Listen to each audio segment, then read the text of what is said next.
Magandang umaga po, tanghali, gabi sa inyong lahat. Ito po si Kabogs, nagbabalik po. Welcome back to our channel, Senior Citizen Power Channel.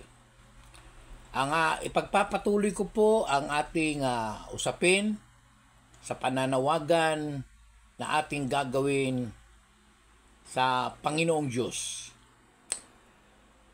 Alam ko po ito'y napaka-effective na paraan at mapayapang paraan.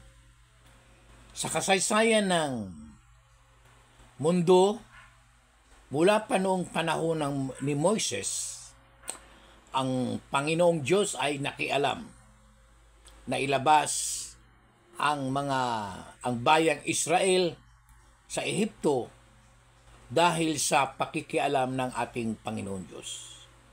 Maging sa mga panahon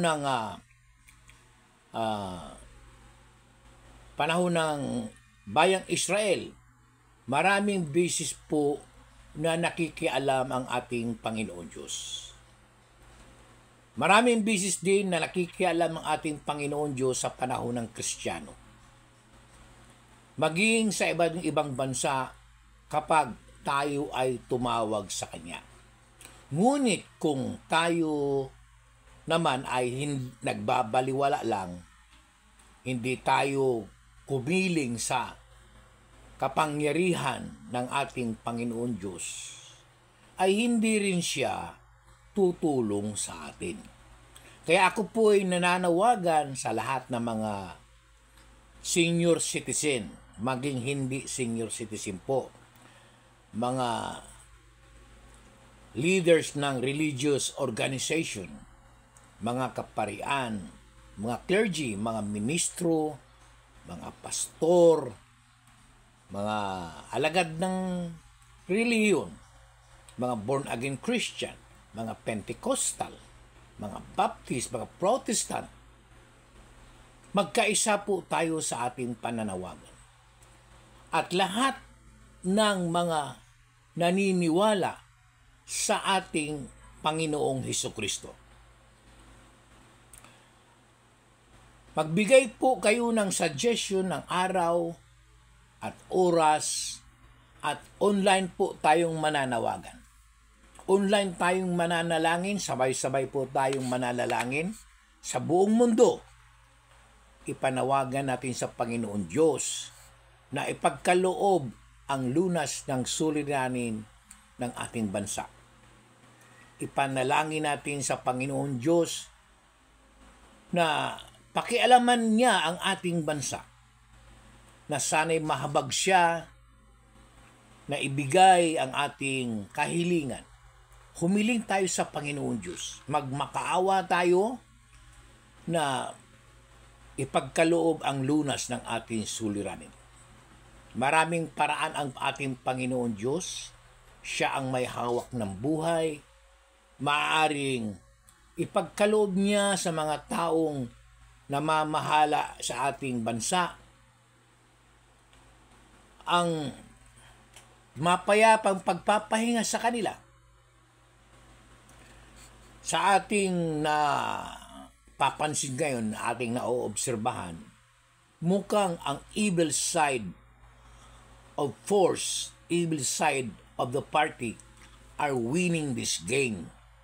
Sila po ang nasa kapangyarihan. Recently lang, na-appoint si Justice Rumilla na naging ombudsman. Alam niyo yan. Kailan lang din napalitan si Senator Escudero ng mga kaalyado ni President Marcos. Hindi ko rin maintindihan bakit ang mga senador na sana'y independent ang pag-iisip ay kumampi doon sa liderato ni Soto. Hindi ko rin maintindihan yun. Yung mga taong binuto ko at pinananiwalaan ko na sana ang kanilang kaisipan ay para sa taong bayan, hindi sa partido nila, hindi sa political career nila. hindi sa sariling pakinabang nila. Ngayon, tayo na may walang magagawa, lalo-lalo ng tayo mga senior citizen, at hindi tayo pwedeng tangkilikin ang violenting pamamaraan upang makamit natin ang ating hangarin na magbago ang ating pamamahala ng ating bansa, na bumaba ang Pangulong Marcos. At ito na ang ating kahilingan, ang manawagan, hilingin natin sa Panginoon Diyos ipagkaloob ang lunas ng suliranin sa ating bansa. Alang-alang sa ating mga anak, kinabukasan ng ating mga apo, ng ating mga kabataan. Tayong mga senior citizen, patapos na tayo eh. Actually, manahimik na lang sana tayo. Pero nakakalungkot ang kaguluhan na nangyayari sa ating bansa. At sobra na talaga. Sobra na. Tayong mga senior citizen, alam natin na ito ang pinakamalawak, pinakalaganap na korupsyon na nangyayari sa ating bansa. Tayong mga senior citizen ang higit nakakaalam kasi nasubaybayan natin noong panahon pa ni Marcos. Mga bata pa tayo noon. I was sa panahon ni Marcos nang magdeklara siya ng martial law in 1972. I was 19 years old. So alam ko ang nangyayari. Nakita natin na walang pagbabago at pag-asenso ang ating bansa. Tinalo pa tayo ng Vietnam, na yung Vietnam idinurog ng Amerikano for 30 years of war. Tinalo pa tayo ng Singapore, na ang Singapore noon ay napakalayo sa ating economic status nung panahon na yun. Ang South Korea, nangunguna pa tayo noon sa South Korea. Tinalo pa tayo ngayon. Kasi talagang ang korupsyon sa ating bansa ay parang nakaugat na. Kaya sana po sa ating panalangin, hilingin natin na may pagbabago at magbabago ang mga batas. Sa nakita ako sa China, talagang ipinapublic pinakikita nila sa publiko yung pagsentensya at pagpaparusa sa mga taong nangungurakot. Mga taong nasa mataas na posisyon na nagsamantala sa kanilang authority. Sana po ganun din mangyari. Sana po magkaroon ng death penalty sa mga taong nangungurakot sa ating gobyerno mula 1 million up. Kapag nakakurakot ng 1 million, it should be punished with death penalty.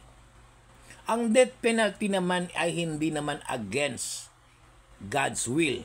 Katunayan nga, ang Diyos mismo ang may sabi na ang kabayaran ng kasalanan ay kamatayan. Sana po yan ay mangyari sa darating na panahon na maipasa ang death penalty sa mga nangungurakot mula 1 million above. Kapag yan ay napasa, malaki ang pagbabago na mangyayari kasi may kinakatakutan na sila. Lalo na kung may masasampulan tayo na isang tao na bibitayin sa harap ng publiko dahil sa kasalanang pangungurakot o plunder.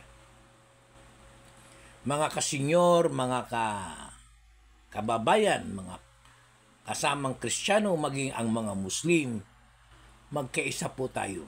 Manawagan, ikalat natin ito, manawagan tayo sa Panginoon Diyos. Hilingin natin na sana ay malunasan na ang ating ang lunas, ang suliranin ng ating bansa. Bago pa man tayo pumanaw sa buhay na ito, papanaw tayong nakangiti kasi nakita natin na nasa kapayapaan at nasa pag-uunlad, patungo sa pag-uunlad ang ating bansa kapag ipinagkaloob ng Diyos ang kanyang pag-ibig, ang lunas ng ating mga suliranin. Kaya po, i-share po ninyo ito, i-like po at mag-comment po kayo dyan upang ma-set up natin ang takdang petsa at takdang araw at oras ng pananalangin ng sabay-sabay sa buong mundo po. Online natin gagawin at kung may mga matataas na leader na mangunguna sa panalangin, sana po tumugon kayo. Pangunahan ninyo ang panalangin at kung nasa online na tayong lahat ng mga nagde-demonstration, nagrarally, ay titigil din po sila ng ilang sandali at nakatayo ng matuwid, nakayuko ang ulo, sabay-sabay manalangin, yaong mga nasa sa kalsada, yung maong mga nasa rally, saan mang panig ng mundo at sa mga online, sabay-sabay nating tawagin ang Panginoon Diyos. Makialam ka na dito sa aming suliranin. Mahabag ka, Panginoon. Mahabag kayo sa bansang Pilipinas. Ibigay mo ang lunas ng aming suliranin. Alang-alang po sa aming mga anak at mga apo. Salamat po sa inyong pakikinig. Salamat po sa inyong suporta. Tulungan po natin ang ating bansa. Kahit lang sa panalangin, manawagan tayo saan ka man sa mundong ito. Kahit nasa kwarto ka lang, nandiyan ka sa iyong higaan, nandiyan ka sa iyong opisina, lahat tayo manawagan. Bakit hindi tayo manawagan sa Panginoon Diyos? Sigaw tayo ng sigaw doon sa Mindula, rally tayo ng rally, nakalimutan natin na may mas makapangyarihan sa lahat. Tumawag tayo, lumapit tayo sa Panginoon Diyos, lumapit tayo. Inaanyayahan naman tayo ng Diyos na siya'y tawagan.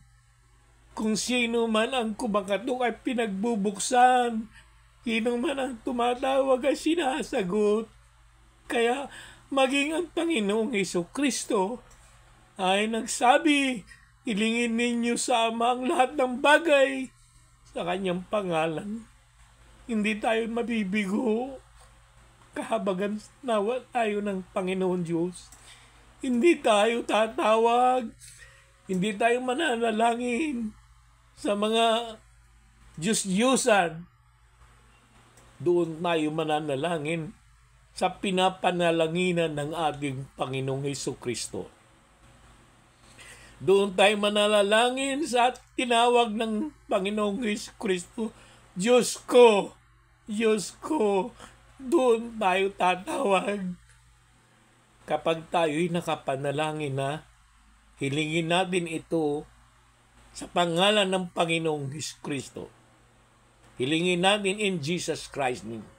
Huwag lang tayo gagamit ng pangalang in Jesus name only. Hindi po yun tama kasi napakaraming gumagamit ng Jesus name.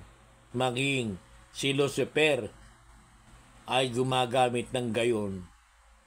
Kaya kapag tayo'y nakapanalangin na, itawag natin sa Ama, Ama, tulungan mo ang aming bansa. Tulungan mo po kami mga matatanda na sa balang araw ay lilisan na rin kami sa buhay na ito. Ngunit napakadami naming mahal sa buhay. Hindi sa aming sariling pamumuhay. Ama, mahabag ka. Tulungan mo po ang aming bansa. Antigin mo ang mga taong nasa kapangyarihan. Huwag mong payagan ang masasamang pamamahala na magpatuloy sa kanilang gawain. Please, be in our favor. Panginoong Diyos, mahabag ka po at hiniling namin ang lahat ng mga bagay na ito sa iyong bugtong na anak, ang Panginoong Hesukristo po. Panginoong Jesus, ilapit mo sa Amang Diyos ang aming mga panalangin. Ang panawagang ito, kami po'y magtatakda ng isang oras, araw, upang kami sama-samang tumawag sa Amang Diyos sa iyong pangalan po, Panginoong Hesukristo. Ito ba ang iyong kasenyor, si Kabogs po? Sana po i-share po nit, mag-subscribe kayo. Kalat natin. Hindi po bababa yan si Bongbong. Ang mga taong nasa uniform, hindi yan sila tutulong. Ang ilang kanilang tinatanaw, ang kanilang mga pangsariling pakinabang. Ayaw nilang isugal ang kanilang posisyon. Kasi ang kanilang tinatanaw ay sariling pakinabang. Nakikita na po natin yan. Malakas ang impluensya ng pera. Alam natin yan, ang pera ang Panginoon ng mundo. Kapag ikaw ay may pera na papasunod mo, ang mga taong nasa Panginoon Diyos na nga napapasunod pa nila dahil sa pera. At napakalaking pera ang nakasalalay dito. Yun ay pera ng Pilipino. Inabuso, kinurakot, ninakaw. Kaya mahabag kayo mga kasenyor, magkaisa tayo. I encourage all the seniors, hindi pa po huli. Mag-vlog po kayo, manawagan tayo. Mag-vlog kayo, paramihin natin ito. Alang-alang sa bansang ito. Please, tulungan ninyo kahit sa panalangin. Kung milyon-milyon tayong sabay-sabay manalangin, pakikinggan tayo ng ating Panginoon Diyos. Salamat po sa pakikinig. Sa susunod po ng aking video ay gayon itakda natin ang petsa, oras ng panalangin pangkalahatan sa buong mundo. Salamat po.